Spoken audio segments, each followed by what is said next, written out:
Matikkaa seuraavana sitten talvista kalaa monen mielestä, mutta se on aivan samanlainen myös kesäkalana.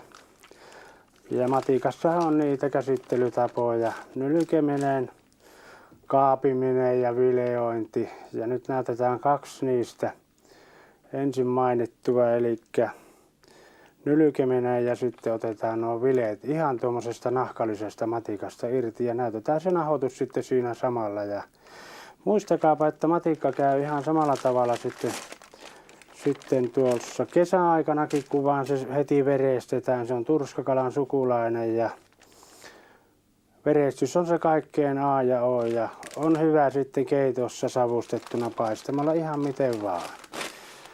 Ja kun matikkaa lähdetään nylkemään, niin me ei tarvita oikeastaan mitään työkaluja, kun työnnetään nuo sormet tuonne niskan taakse ja otetaan tästä päästä tämä nahkapuoli irti. Sitten pyöritetään täältä nahkanpää irti tästä kiduskaarien reunasta. Vedetään vähän tuonne taaksepäin sitä. Noin. Ja kun saadaan pikkusen tuota nahkaa tulemaan tuosta tänne taaksepäin, niin otetaan yksi arkki tuota talouspaperia. Pistetään se kiinni tuohon ja vedetään sillä talouspaperilla. Ja nahka voi sitten käyttää myös siellä ruoanlaitossa. Eli pistää viimeisenä sen sinne keittokattilan päälle ja ottaa ensimmäisenä pois makua antamassa siellä keitossa sitten myös matikan nahka. Tällä tavalla kun tämän nylkimishomman tekee paperin päällä, niin jääpä sitten lauta heti puhtaaksi, kun lähdetään sitä suolistamaan. Ja matikassa on hyvin tärkeä sitten tämä suolistushomma. Näytetään tällä tavalla, että lähdetään tältä peräreiän etupuolelta ja otetaan varovasti tuolla veitenkärjellä nuo suolet maha auki. Matikkahan sisältää semmoisen arvokkaan maksa-aineiston ja pistetään tuolta poikki kurkkutorvia. Mikä syytä nyt on ensimmäisenä pelastaa täältä aina, kun matikasta on kysymys, niin tämä peräsuoli. Ja viiä se jo tänne kauas pois tuosta nyletystä matikkaosasta. Ja sitten irrotellaan nuo maksan reunat täältä kiduskaarien reunoilta. Ja otetaan tuo kurkkutorvi tuosta. Ja nyt kun me sitten otetaan seuraavan kerran tämä maksa käsittelyyn tästä, niin huomatkaapa, että ottakaa maksa täältä yläreunasta kiinni. Ja sappirakko näkyy nyt erittäin pulleana tuossa. Lähdetään varovasti tuosta veitellä irrottelemaan noita kalvoja. Niin me saamme sitten vaikka tuo sappirakko menisi tässä vaiheessa puhki, niin se ei pilaa tuota maksan hyvää osaa ja makua. Ja sitten nämä hyvät rommiainekset täältä talteen. Ja ennen keittoon laittamistahan kannattaa tietysti poistaa sitten nämä kiduksetkin täältä. Pää voi jättää sitten makua antamaan kanssa sinne ja palotella. Ja mikä olisi sitten kanssa syytä huomioida, niin ottaisi nämä eväät täältä pois. Täältä on 200 piikkiä lähtee sitten samalla, mitä ei tarvia sitten keittolautaselta enää imeskellä ja ottaa suusta takaisin.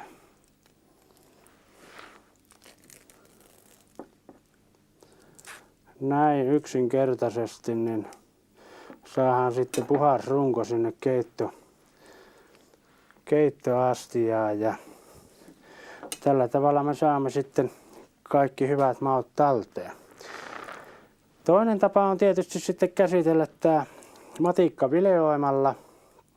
Ja kun nyt lähdetään vileoimaan tätä matikkaa, niin se on pikkusen erilainen kala kuin muut.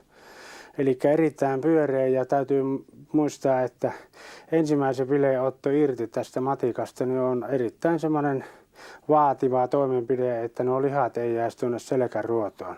Mutta sitä ennen kuitenkin kannattaa taas tehdä tämä suolisuus, että ei se hyvä maksa menisi sieltä sitten kappaleiksi. Aina on vaara sitten myös se sappi hajota videoinnin aikana, jos me emme tee tätä suolistusta tässä vaiheessa.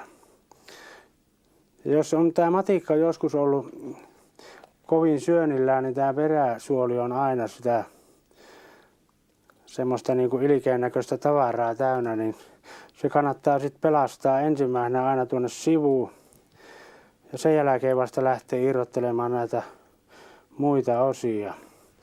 Tuossa on nyt maidit vielä tällä matikalla viereen, tuohon mätien viereen ja taas otetaan täältä sitten tämä maksa irti noista kiduskaarien reunosta molemmilta puolilta. Siellä on semmoiset kiinnikkeet ja sitten tämä kurkkutorvi.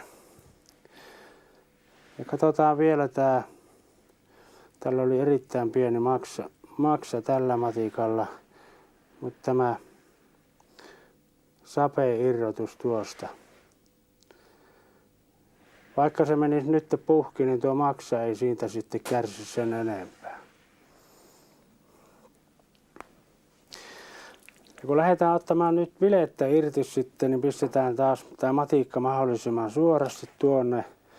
Tämä ensimmäisen kerran otetaan täältä yläpuolelta.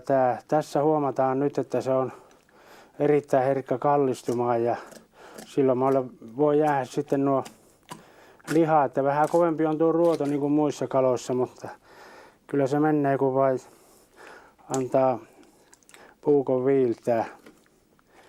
Toinen puoli on jo huomattavasti helpompi ottaa, eli kuljetellaan tuota selkäruotoa pitkin. Ja siinä on sitten vielä tarpeita keittoon varten, jos laittaa keittoa. Nyt matikasta saadaan myös täysin ruodotonta.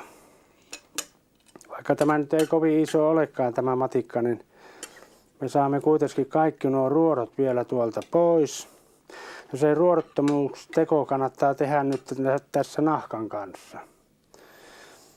Eli erittäin hankalat otettavat nämä matikan kylkiruodot, mutta kun me saadaan tuohon tuommoinen aukko, niin työnnetään tuo veitsi tuonne läpi. Otetaan nuo pintaruodot tästä pois.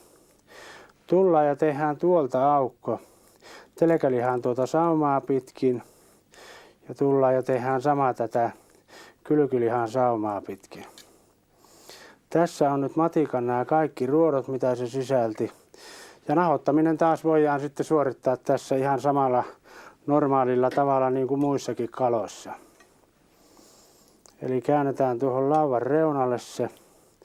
Otetaan tuolta päästä kiinni ja erittäin varovasti lähdetään liikkeelle viiltämällä.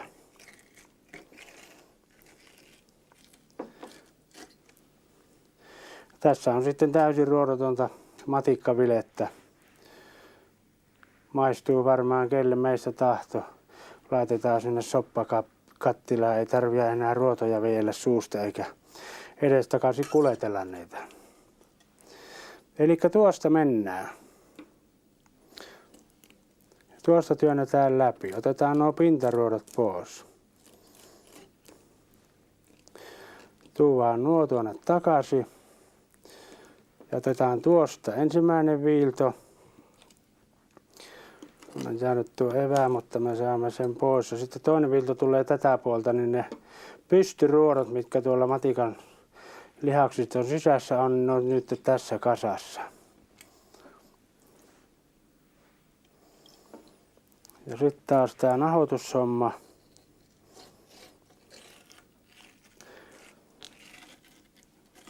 Varovasti viiltäen. Siinä on sitten toinen nahaton matikka, ruodoton matikkavile. Koittakaapa joskus paistamalla tuommoista matikkavilettä, niin varmasti sanotte, että on suuri nautinto syödä suomalaista herkkukalaa.